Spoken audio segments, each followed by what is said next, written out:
Graça e paz, irmãos. Um feliz sábado a Amém. todos.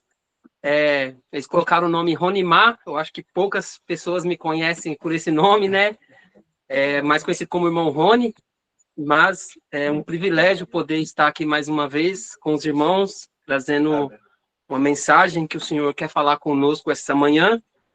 É interessante que eu estava aqui estudando, né, junto com o irmão Wagner a lição e com os demais, e eu vi que como essa mensagem ela tem, assim, ela vai acrescentar naquilo que nós vimos na lição da escola sabatina, né, que ela vem com um título: Ele viverá em vós e vos dará poder.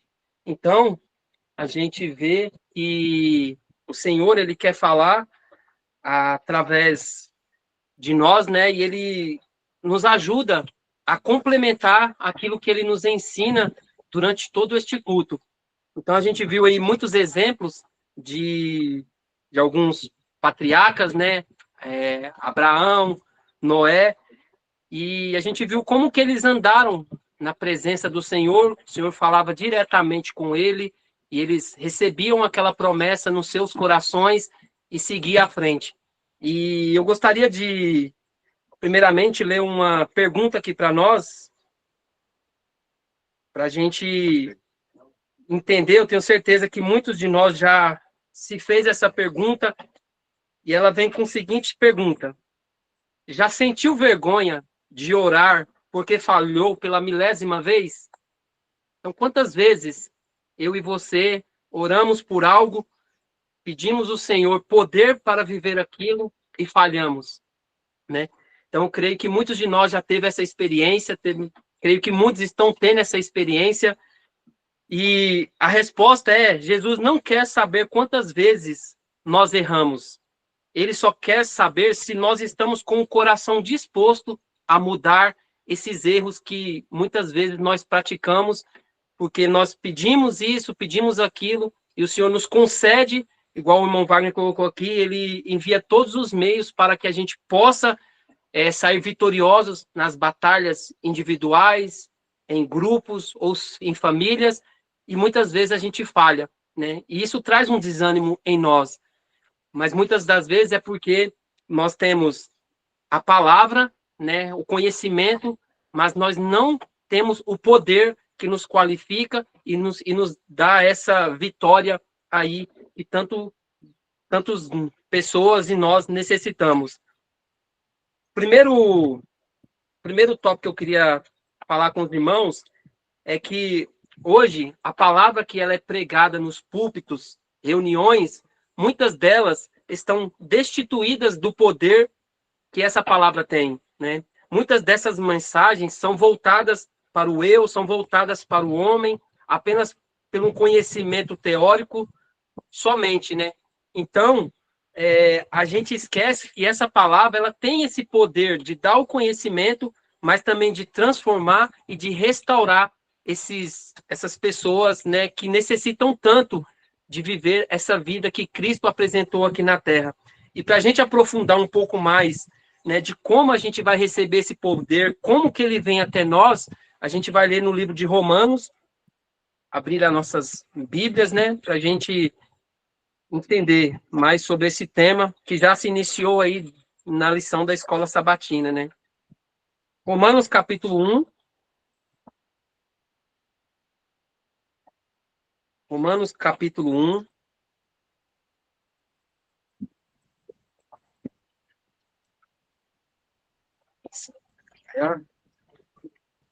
Romanos capítulo 1, a partir do verso 16, que diz o seguinte: porque não me envergonho do evangelho de Cristo, pois é o poder de Deus para a salvação de todo aquele que crê, primeiro do judeu e também do grego, porque nele se descobre a justiça de Deus, de fé em fé, como está escrito: mas o justo viverá pela fé. Então, quando a gente avalia aqui o evangelho, né, de Cristo, ele vem dizendo para nós que ele é o poder de Deus para a nossa salvação.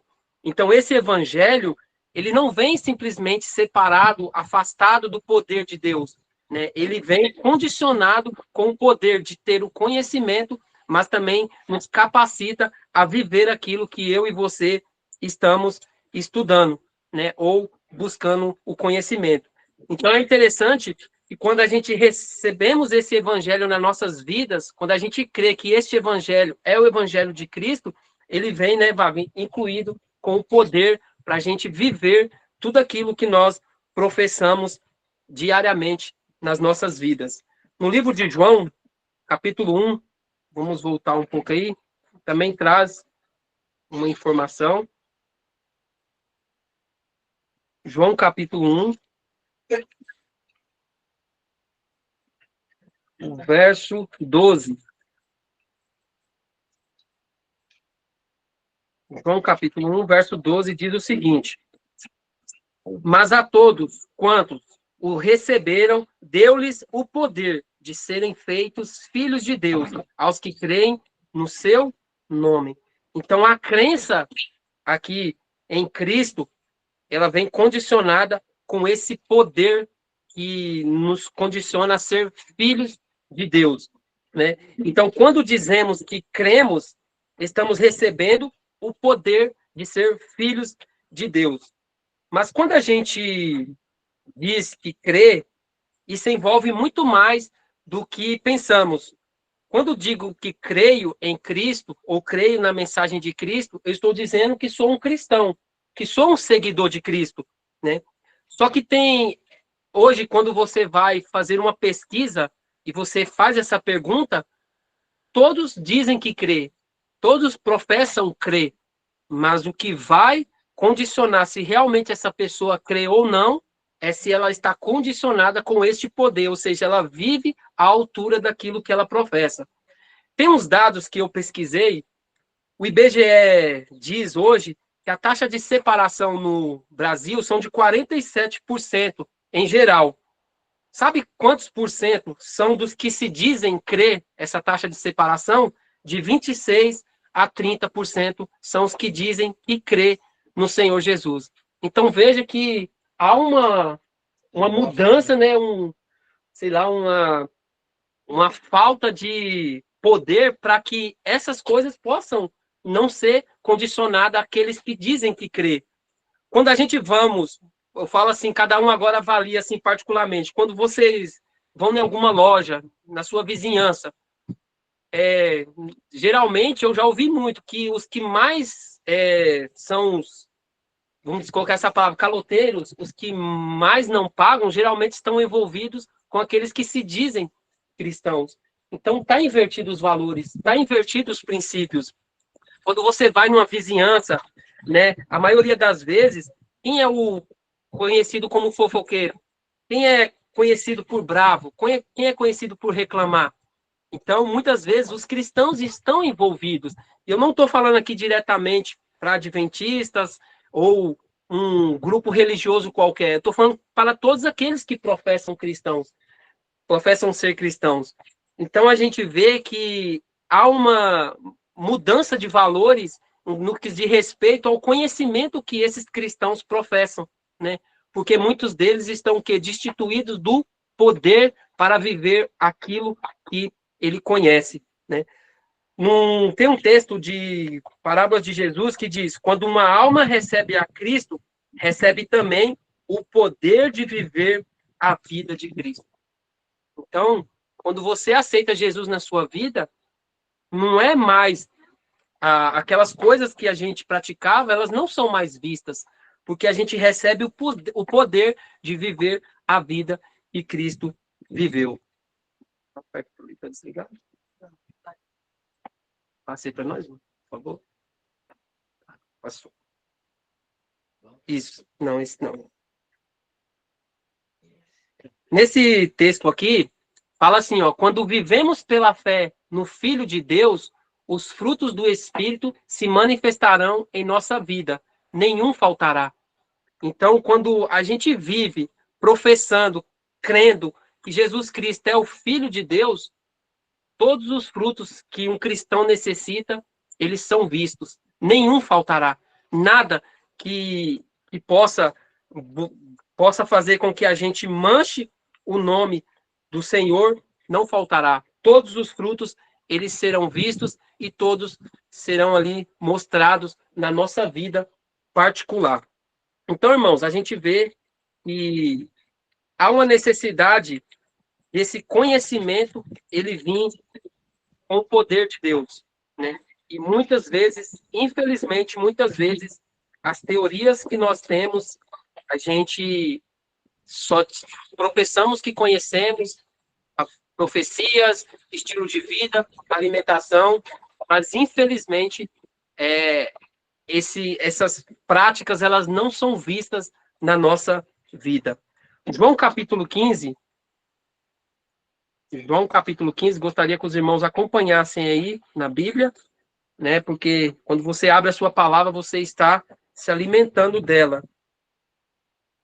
João capítulo 15, o verso 5 diz o seguinte: Eu sou a videira, vós as varas. Quem está em mim e eu nele, esse dá muito fruto, porque sem mim nada podeis fazer. Então, irmãos, somente quem permanece em Cristo consegue dar os frutos puros e bons. Quantos de nós temos tentado mudar as nossas vidas com as nossas próprias forças? Quantos de nós estamos tentando viver o evangelho de Deus somente com as nossas forças? Quantos de nós temos buscado tanto conhecimento teórico, nos armazenando de tanta teoria, mas estamos longe de viver aquilo que nós professamos? Então a gente vê, irmãos, que essa mudança, essa transformação tem uma decisão nossa, que a gente aprendeu na lição, mas o poder de viver essa mensagem somente Cristo pode fazer em nós, né? Porque Deus ele faz tanto o querer como o efetuar. Então a gente vê que realmente a gente precisa desse poder constantemente nas nossas vidas. Nesse próximo texto, em Parábolas de Jesus, diz o seguinte: o objetivo da vida cristã é a frutificação, a reprodução do caráter de Cristo no crente, para que se possa reproduzir em outros. Então, esse é o objetivo da vida cristã, é a frutificação, a reprodução do caráter no crente, né? Mas para que isso? Só para ele? Não. Para que outras pessoas também possam ser abençoadas pela vida que você vive, né? Uma vida cheia de poder, uma vida cheia de Cristo, né? E sabe, irmãos, não tem como o cristão somente dar as folhas, né? Quando a gente vê a árvore, ela dá as folhas e o fruto, né? Quando você aduba, faz todo ali o processo para que ela produza, nada, o fruto que ela especificamente vai dar, você vai ver. Então não tem como o cristão só viver de aparências. Ele tem que demonstrar os frutos na sua vida prática. Ainda no final do verso 5, né, diz o que é muito essa parte que é muito interessante, que fala assim, ó, porque sem mim nada podeis fazer. Quando diz nada, irmãos, quer dizer que nada mesmo nós poderemos fazer sem Cristo. Não podemos falar como cristãos, não podemos comer como cristãos, vestir como cristãos, pensar como cristãos, sentir, agir, negociar. Tudo o que fazemos sem o poder de Cristo é um homem natural condicionado ao fracasso. Então, se a gente quer ter todas as áreas da nossa vida, né, santificadas, dando os frutos para a honra e glória de Deus, é necessário o poder de Cristo habitando constantemente em mim e em você, né? Então, a gente precisa, irmãos, urgentemente, nessas últimas horas que nós vivemos aqui nessa terra, buscar diariamente o estudo da palavra de Deus, que está condicionada com o poder para viver a mesma. Nesse próximo texto aqui, nessa carta, vou abrir aqui porque ele está atrapalhando, diz o seguinte: somente Cristo pode nos ajudar e nos conceder a vitória. Cristo deve ser completamente tudo para nós. Deve habitar no coração. Sua vida deve circular em nós como o sangue circula pelas veias. Seu espírito deve ser um poder vitalizante que nos faça influenciar outros a serem santos e a tornarem-se semelhantes a Cristo. Então veja que esse poder, ele é a maior necessidade da igreja de Cristo hoje, nesses últimos tempos. E tem uma frase, né, que diz o seguinte: os homens têm desgastado exaustivamente suas vidas inteiras tentando ser justos. Se a gente for pegar aí, quantas pessoas não desfaleceram com, com esse pensamento, com esse entendimento, lutando por ele mesmo para ser justos. Mas somente Cristo, irmãos, pode nos ajudar e nos conceder a vitória. Somente quando ele habita no nosso coração, a sua vida, ela circula em nós como o sangue circula nas veias. Então veja que Cristo, ele é a resposta para todos os nossos pecados, para todas as nossas quedas, para todos os nossos desânimos. Cristo é a solução para tudo o que mais a gente necessita. Sem ele, irmãos, nada somos. Sem eles, somos homens vazios, mulheres, jovens, todos vazios, porque Cristo, ele preenche todo o nosso ser com o poder que nos ajuda a prosseguir rumo ao alvo, que é Cristo em nós, a esperança da glória, né? Tem uma música, eu creio que as mães aí devem lembrar, que fala que quando Cristo, né, a música fala que quando Cristo habita em nós, ele muda tudo, né? A gente já cantou muitas vezes, Sté já ouviu, eu creio que Bina já cantou muito para os filhos dela. Então, quando Cristo habita, irmãos, ele muda tudo. Não há nada nessa nossa vida que possa continuar com defeito, com falta de caráter, né? Tudo ele modifica. Porque lá em 2 Coríntios, capítulo 5, o verso 17, um texto bem conhecido, diz o seguinte: assim que se alguém está em Cristo, nova criatura é. As coisas velhas já passaram, eis que tudo se fez novo.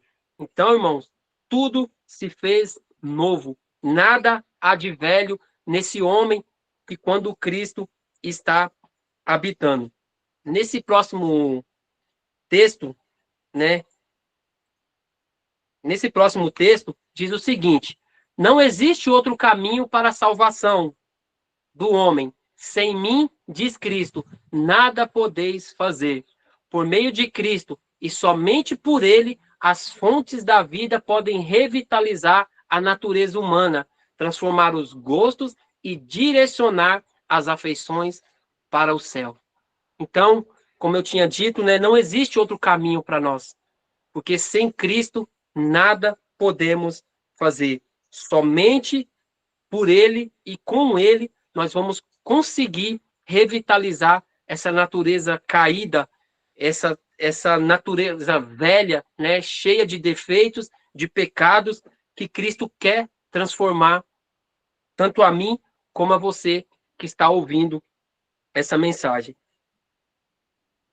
Nesse próximo texto, Cristo triunfante diz o seguinte: Cristo nunca força a sua companhia junto de ninguém. Interessa-se pelos que dele necessitam. Mas se eles passam adiante, indiferentes e descuidados, sem pensar no hóspede celestial, ou pedir-lhe que neles habite, ele passa.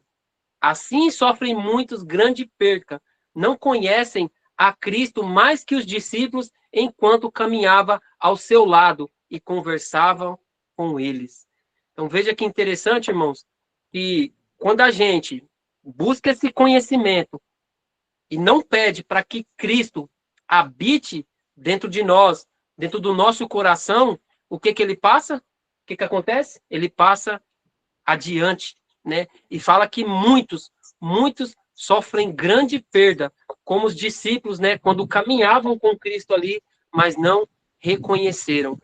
Então veja, irmãos, que quando a gente busca esse conhecimento maravilhoso, essa verdade presente, né? A gente não deve buscar só conhecer, mas deve buscar também o poder para que a gente possa praticar tudo aquilo que eu e você temos buscado diariamente nas nossas vidas, né? Como os irmãos colocaram aqui no momento da lição, quantas vezes a gente desonra a Deus, pede para Ele estar presente, mas faz coisas que de uma certa forma Deus abomina, né? Deus não se agrada.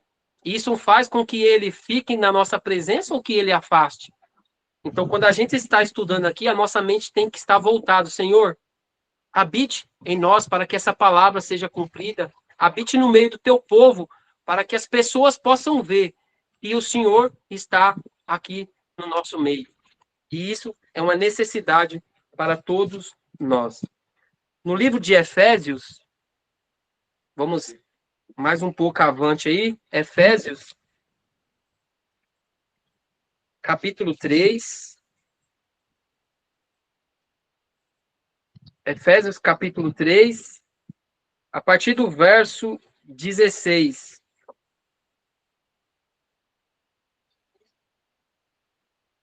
Aqui a gente vai ver a oração de Paulo, Efésios, capítulo 3, a partir do verso 16, que diz assim: para que, segundo as riquezas da sua glória, vos concedas que sejais fortalecidos com poder pelo seu Espírito no homem interior, para que Cristo habite pela fé nos vossos corações, a fim de, estando enraizados e fundados em amor, poderdes perfeitamente compreender com todos os santos qual seja a largura e o comprimento e a altura e a profundidade, e conhecer o amor de Cristo, que excede todo entendimento, para que sejais cheios de toda a plenitude de Deus, ou o poder de Deus. Então, quando a gente observa essa oração de Paulo, é uma oração que mostra que Cristo habitando nesse homem interior, ele transforma, ele regenera, ele restaura essas almas que carecem de uma transformação na sua vida. Muitos foram transformados por este poder. E eu e você, irmãos, podemos ser mais um. Basta a gente crer, buscar e pedir ao Senhor. Porque quem pede, recebe. O que busca, encontra. Mas muitas vezes, irmãos, nós estamos como aqueles discípulos desapercebidos, né, indiferentes, descuidados. Isso faz com que a presença de Cristo ela passe adiante de nós. E isso é uma grande perca, irmãos, porque aquela palavra que a gente, igual eu estava vendo um texto essa semana, que fala que quando a gente ora pela manhã e pede Cristo para nos dar a vitória sobre algum ponto, e a gente esquece dessa oração, é como se aquela oração nunca tivesse sido feita e ouvida pelo nosso Senhor. Porque a palavra do Senhor, quando a gente pede, ele está nos capacitando a viver aquilo que a gente pede. Mas muitas vezes a gente nem lembra do que a gente estudou, do que a gente orou. Estamos como esses discípulos, né? Enquanto caminhava Cristo ao seu lado, desapercebidos.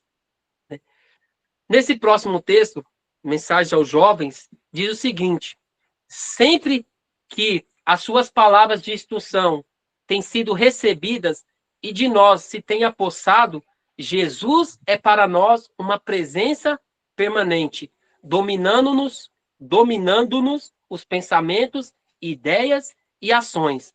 Não somos mais nós que vivemos, mas é Cristo que vive em nós, e ele é a esperança da glória. O Cristo. O Cristo é um Salvador vivo. Então veja que quando Pedro deixou de olhar para Cristo, o que aconteceu? Ele caiu. Nem nas suas próprias forças ele conseguiu mais permanecer. Então, quando a gente deixa de ouvir, deixa de seguir as instruções de Cristo e deixamos de ter a sua presença, não em algum momento do dia, não em alguma hora, mas permanente, irmãos, nós somos, nossa vida, tudo aquilo que influencia para o mal é modificado para influenciar para o bem. Então, aquela perguntinha que eu fiz no começo, quantas vezes a gente orou e se sentiu triste por ter caído pela milésima vez? É uma realidade no nosso meio. Quantos de nós se exaltamos, achamos que já estamos cheios de Cristo e caímos? Porque a Bíblia diz, aquele que está de pé, cuidado para que não caia. Então, irmãos, essa necessidade de Cristo permanecer constantemente em nós é o que nós precisamos. Não em algum momento de dia, não na hora do culto, não na hora do culto familiar, não na hora das nossas conversas com algum irmão, mas a todo instante, irmãos. Nas ações, nas palavras, nos sentimentos, nas negociações. Tudo isso precisa influenciar o ambiente. Tudo isso precisa ter o toque do poder de Cristo em nossas vidas. Nós lemos em 1 Coríntios 4:20, porque o reino de Deus não consiste em palavras, mas em poder. E esse poder que nós precisamos para entrar no reino de Cristo, somente Cristo pode nos dar. Quantas vezes, né, nós já lemos Gálatas 2:20? Quantas vezes ali nós já citamos esses versos? Mas quantas vezes esse verso passou desapercebido? Quantas vezes nós nos sentimos cheios de Cristo? Muitas vezes a gente pode até se sentir na presença de Deus, ver Ele ali nos influenciando, mas o que eu quero trazer aqui não é algo apenas de momento, né? Apenas algo que te deu prazer ali e passou-se adiante. Não, é algo real, é algo que pode acontecer nas 24 horas do dia. Porque se a gente andar com Cristo nessas horas claras, nas horas escuras, até no nosso sono, a atmosfera vai influenciar a presença de Cristo em nossas vidas. E eu gostaria de ver isso na prática agora, né? Lucas capítulo 8, a gente fala aqui da teoria, né? Mas tem que trazer a prática para que a gente possa ver que isso pode acontecer na nossa vida, irmãos, para não se tornar mais uma teoria na minha vida e na sua, e quando a gente acabar esse culto, acabou-se esse momento, aí a gente começa a ficar despercebido, não tem mais necessidade de purificação, não tem mais necessidade de Cristo habitar em nós. Eu vou ler aqui Lucas capítulo 8, é um milagre que Cristo fez a partir do verso 40. Lucas capítulo 8, a partir do verso 40. E aconteceu que quando voltou Jesus, a multidão o recebeu, porque todos estavam esperando. E eis que chegou um homem de nome Jairo, era príncipe da sinagoga, e prostrando-se aos pés de Jesus, rogava-lhe que entrasse em sua casa, porque tinha uma filha única, quase de 12 anos, que estava à morte. E indo ele, apertava-o a multidão. E uma mulher que tinha um fluxo de sangue havia 12 anos e gastara com os médicos todos os seus bens e por nenhum pudera ser curada, chegando por detrás dele, tocou na orla do seu vestido e logo estacou o fluxo do seu sangue. E disse-lhes Jesus: quem é que me tocou? E negando todos, disse Pedro e os que estavam com ele: Mestre, as multidões te apertam e pressionam e dizes: quem é que me tocou? Então Jesus aqui, né, estava sempre pronto a fazer o bem, sempre exalando poder, né, do Pai sobre as pessoas que estavam em sua volta. Por isso que as pessoas viam ele, a maioria, né, naquele momento ali que estavam presentes, viam ele como prometido, como Messias, como aquele que tira o pecado das pessoas e do mundo, aquele que tinha o poder do Pai para fazer as curas que muitas vezes ele fez. Então a gente vê os discípulos até questionam: Senhor, olha o tanto de gente aqui, você pergunta quem te tocou, e ele estava indo fazer ao bem a uma outra pessoa, que era Jairo, mas Jesus sente que alguém tocou, o toque da fé.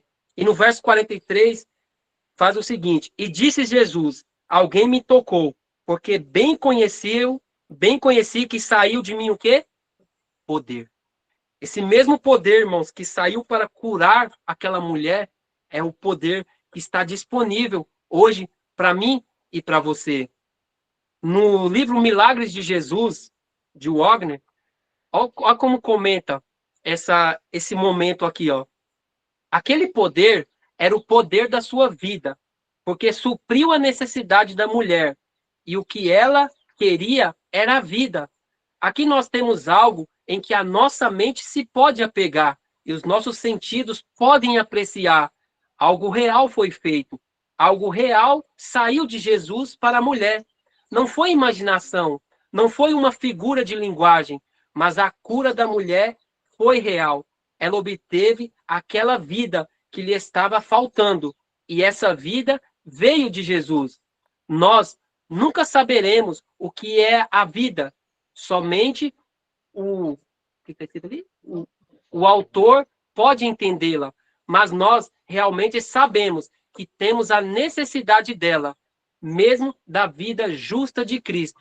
E aqui nós vemos como obtê-la, porque as palavras de Jesus, aquela pobre mulher, mostra que ela foi curada da mesma maneira e pelo mesmo método pelo qual nós somos justificados e temos paz com Deus. Amém. Então veja que aquela mulher ela não só recebeu a cura física, ela recebeu a justificação de Cristo para ela ter paz com Deus. E esse mesmo poder que Cristo curou aquela mulher é o mesmo poder que eu e você precisamos receber para receber essa cura espiritual, essa cura que elimina todo esse pecado que muitas vezes está alojado dentro do nosso ser. Para a gente ir para os finais, gostaria de ler um verso que fala Apocalipse 3:20. Apocalipse, capítulo 3, verso 20. Um texto bem conhecido também, mas que tem uma grande lição para mim e para você. Eis que estou à porta e bato. Se alguém ouvir a minha voz e abrir a porta, entrarei até ele, e com ele cearei, e ele comigo. Então, Cristo está na onde? Batendo na porta do nosso coração. E se a gente abrir essa porta do nosso coração, ele entrará e ceará conosco e nós com ele.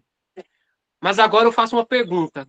Nós não temos abrido essa porta, ou suponhamos que temos abrido ela? E por que Cristo não entrou ainda? Se nós fazermos uma avaliação na nossa vida e ver algum pecado acariciado, e ver algum ato de injustiça, você acha que Cristo está ali? Mensagens Escolhidas, volume 1, diz o seguinte. Deixa eu abrir aqui no celular, porque ali ele está atrapalhando.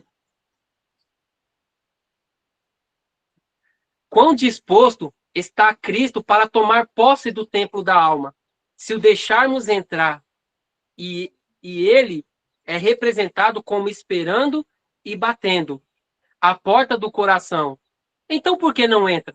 Veja que foi a mesma pergunta que fiz. E por que ele não entra? É porque o amor do pecado fechou a porta do coração. Logo que constamos em renunciar ao pecado, reconhecendo a nossa culpa, é removida a barreira entre a alma e o Salvador. Então veja que Cristo, ele está ali, batendo na porta do nosso coração e esperando para que essa porta seja aberta. E a pergunta fala, ele não entra por quê? Porque o amor ao pecado fechou essa porta, irmãos. Então, quando a gente tem prazer em praticar aquilo que não envolve os princípios do céu, irmão, essa porta é fechada. E quando ela é fechada, evita que Cristo entre. E se Cristo não entra, evita que eu não tenha o poder para vencer esse pecado. Então, quando a gente reconhece e renuncia esse pecado, reconhecendo a nossa culpa, aí é removida essa barreira entre a alma e o Salvador. Então, irmãos, se a gente, no meio de uma mensagem como esta, reconhece e vê que tem algum pecado que impede que Cristo entre, irmãos, que possamos nos prostrar de joelhos e confessar esse pecado e reconhecer a nossa culpa, que eu tenho certeza que Cristo entrará e fará morada dentro de nós através do poder que está sendo concedido a nós. E aqui tem um outro texto que fala o seguinte, ó. Vi que muitos têm tanto lixo empilhado na porta do coração que não conseguem abri-la.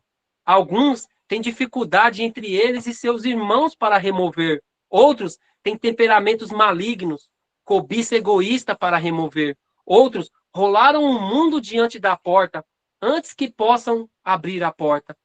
Todo esse lixo deve ser retirado, e então poderão a porta abrir e dar as boas-vindas ao Salvador. Então veja, irmãos, viu porque muitas vezes Cristo não habita em nós? Viu porque muitas vezes esse poder que aquela mulher que havia 12 anos que sofria foi concedida a ela, não é concedida a nós? Porque nosso coração, irmãos, tem tanto lixo entulhado, tanta coisa que precisa ser eliminada, que Cristo não consegue abrir essa porta. E nem nós muitas vezes conseguimos, porque a gente precisa cooperar, a gente precisa fazer a nossa parte.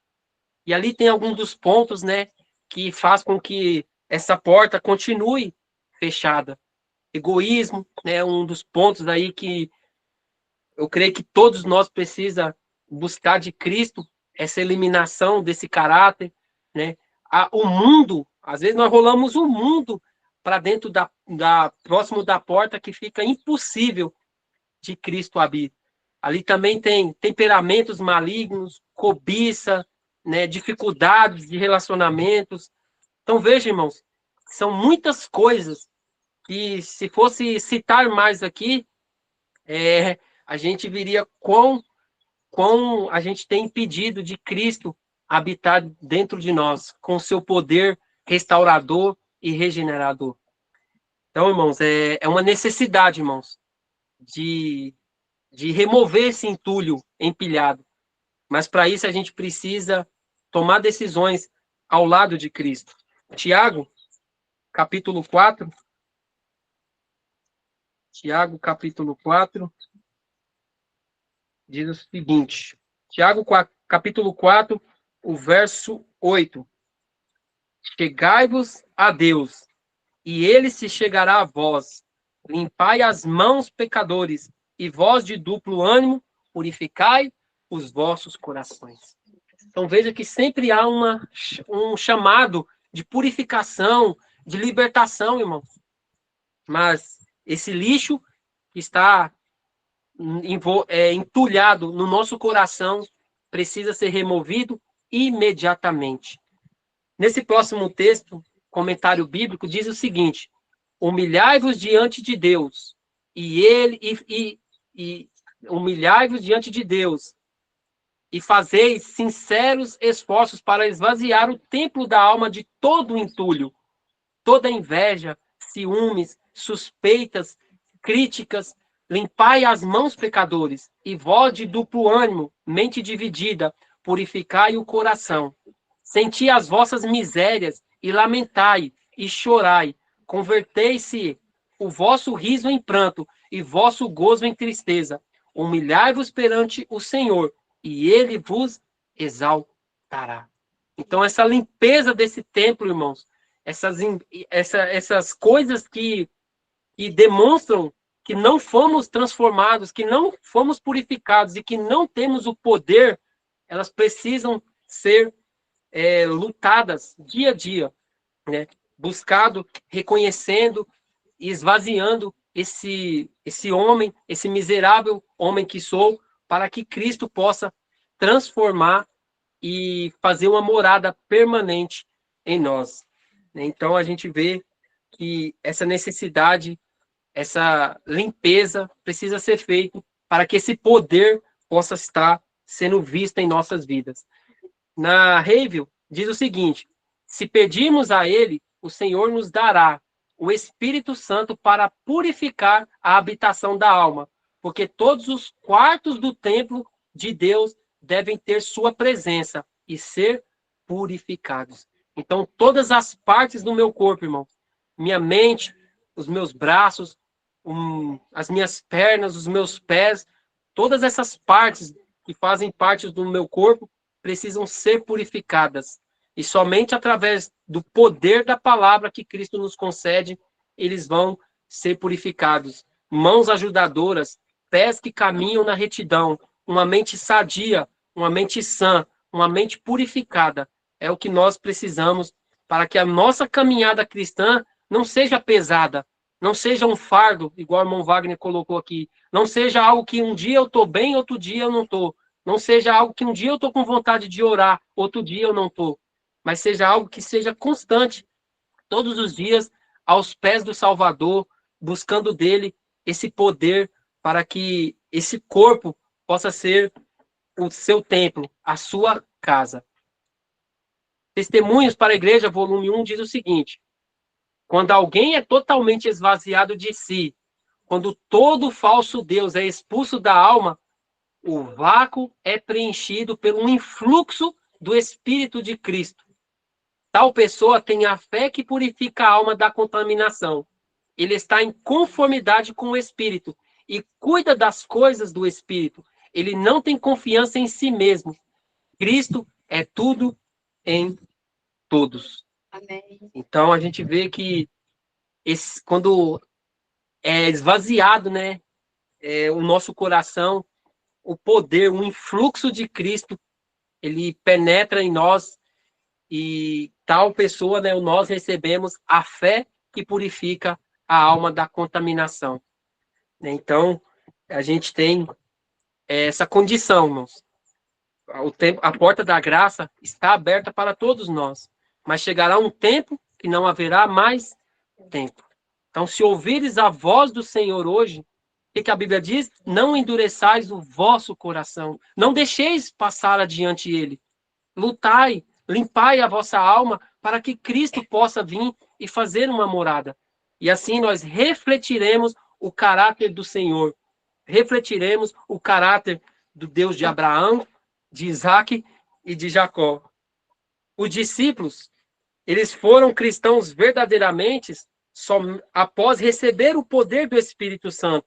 Mas o que aconteceu antes para eles receberem esse poder? Se esvaziaram de si mesmos, confessaram os seus pecados, resolveram os problemas que tinham, que estavam no meio deles. E foi-lhe concedido o dom mais precioso que tanto nós carecemos. Eles receberam o Espírito Santo, receberam o poder de Cristo, receberam Cristo neles. Então, irmãos, quando a gente busca, quando a gente faz a nossa parte, quando a gente ajuda ali, remover aquele entulho que impede a permanência de Cristo, ou até mesmo dele entrar, nós seremos cheios de Cristo na nossa vida. Nesse texto aqui, o penúltimo texto que nós vamos ler, diz o seguinte: devemos entregar-nos a Cristo para viver uma vida de obediência voluntária a todos os seus reclamos. Tudo o que somos, todos os talentos e habilidades que possuímos, são do Senhor para serem consagrados a seu serviço. Quando assim nos rendemos inteiramente a Ele, Cristo se entrega a nós com todos os tesouros do céu. Adquirimos a pérola de grande preço. Então, quando você recebe essa pérola, quando você recebe a Cristo, não precisa mais você ficar procurando em outros lugares, porque você já encontrou. E quando a gente encontra, a gente tem que fazer o possível e impossível para não perder essa pérola de tão grande preço que nos foi concedida, porque a nossa vida agora é uma vida voluntária, uma vida de obediência, né? Não mais estamos nos exaustando para viver a vida de Jesus, né? Mensagens Escolhidas, volume 2, para finalizar, diz o seguinte: e você possa também fazer essas perguntas agora que serão feitas e que a gente possa fazer uma reflexão nesse último texto que a gente vai ler. A grande preocupação de toda a alma deve ser: está renovado o meu coração? Está minha alma transformada? Acham-se meus pecados perdoados pela fé em Cristo? Nasci outra vez? Então, essa deve ser a nossa maior preocupação nesses últimos dias. Um coração transformado, renovado, uma alma transformada, a certeza que aqueles pecados que a gente cometeu, eles foram perdoados. Nasci outra vez? Então, que Deus nos abençoe, irmãos, e que essa mensagem possa elevar mais ainda o nosso entendimento de como receber a Cristo, de como ter uma vida cheia de poder. Eu tenho certeza que muitos de nós temos uma experiência altos e baixos. Isso faz com que as pessoas em nossa volta sejam prejudicadas e especialmente nós mesmos estamos sendo prejudicados porque não estamos vivendo uma vida contínua, uma entrega por completo. Estamos divididos entre Deus e Baal. E aquele que está dividido, a gente sabe que a recompensa dele será a mesma que aqueles que não aceitaram a Cristo receberão. Então, que Deus nos dê o poder para viver aquilo que pregamos, né? E esse poder, ele vem através da palavra do Senhor. E através da palavra recebemos o poder para viver a mesma. Então, que Deus abençoe a cada um e que diariamente possamos buscar individualmente, em família, em grupos, esse poder no nosso meio, para que os vizinhos, amigos, familiares possam ver. Aquele é um homem de Deus, aquela é uma mulher de Deus. Amém? Que Deus abençoe a todos.